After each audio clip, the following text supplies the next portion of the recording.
Okay, vlog muna tayo. Punta tayo dito sa makalat nating farm. Ayan, makalat pa rin, no? Kasi tinamad tayo itong mga ilang araw. At kagabi nilinis ko na itong mga itong mga ito. Ayan.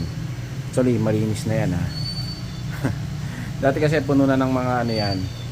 Puno na ng mga, yung sa ilalim di pa masyadong nalilinis. Yung mga nasa taas pa lang. Puno na ng mga lumot.